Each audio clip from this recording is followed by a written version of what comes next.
Good morning. Today is Tuesday, December 19, 2023. It's about 8:30 a.m. Eastern right now, an hour before the market opens.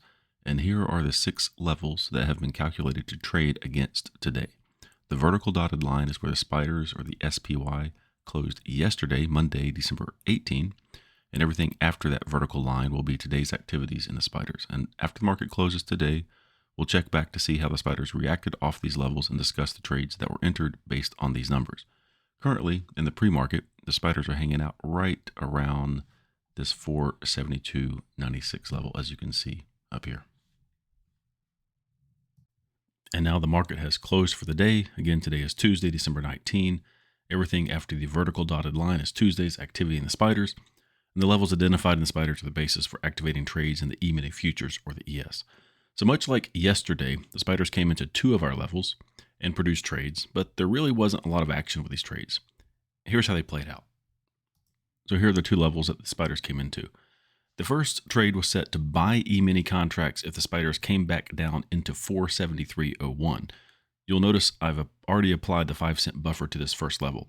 At the 9:45 a.m. candle close, the spiders were about 20 cents or so above the first level, so the order was primed if and when the spiders were to come back and visit this level again. They had been bouncing around it for the first 15 minutes of the trading day, but that's of no concern to us. But look what happened. When they came within 3 cents, so 9:45 is up here, they came down within 3 cents of this 473.01 and then bounced away pretty quickly, and it would have been more than what was needed to be accepted as a base hit of 40 cents. So really this was the trade here, and they never got low enough after the 9:45 a.m. candle. So at this point, I usually am not interested in trying again if they were to provide another chance. Again, the reaction from the 473.04, that's how low they got here in this 9:48 candle, was really, that was the trade. They did come down again a second time, but they still came up pennies short.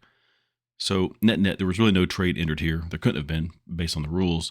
And it's a little bit of a bummer because clearly the level is important and a trade would have worked out well if it had been triggered. So this first level was out of consideration for the rest of the trading day. And then the spiders continued higher into the 474.02 level. They got to the level, and a short trade in the E-minis was activated when the spiders touched 473.97. So here are the operating levels after the 5-cent buffer was applied, and after the short position was entered here, the E-minis came back down within 1 tick in the E-minis, the spiders came back down. It was really within 1 tick of the E-minis and did not trigger this. And like the first level, it was a near miss. And this time the base hit profit target just wasn't hit. It was missed by pennies. They did come back again pretty quickly. You also notice when they came back up, they didn't come back to the entry point they before they fell back down. So it was all in the money at this point. And I went ahead and jumped out of the trade for less than the 4-cent base hit profit because this is a pretty good indication that something else is going on when they miss it like this. So I got out, but there really wasn't much to speak of, just a couple $100 worth of position I had. But treating this like a process, if you had been playing by the rules and you would have stayed in until one of 3 things happened. 1, you would have been given a base hit. That didn't happen, of course. For the entire day, the spiders never got lower than around 3.5 ES points away from the entry. And 2, you would have waited to see if a fumble signal materialized, and that never happened either. Even as the spiders poked their head above this fumble threshold a few times during the day, the ingredients just were not there to call this one a fumble and reverse. So the third option would have been exercised, and this was to jump out of the trade at a certain time of the trading day. And here's a clue. While I don't enter trades after 3:30 p.m., if I'm in one and it's after 3:30 p.m. and no base hit or fumble has occurred, I close the position at the market at a certain time. For today, that would have resulted in about a 1-point fumble in the ES trade. Actually, it was exactly a 1-point fumble. So, and to reiterate, this was because the spiders gave every indication that the trade already happened back over here. So, plus I'm looking at other charts and other tools while I'm trading, not just this 1-minute chart. There are other time frames and moving averages, fib levels, volume levels, and other indexes. So when you start to get confirmation in other areas, it's usually a good idea to trade with a trend. All that being said, this wasn't a real exciting day.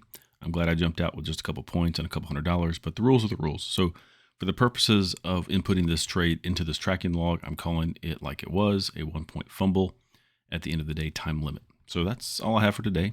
I hope you found this information interesting and helpful. Have a great day.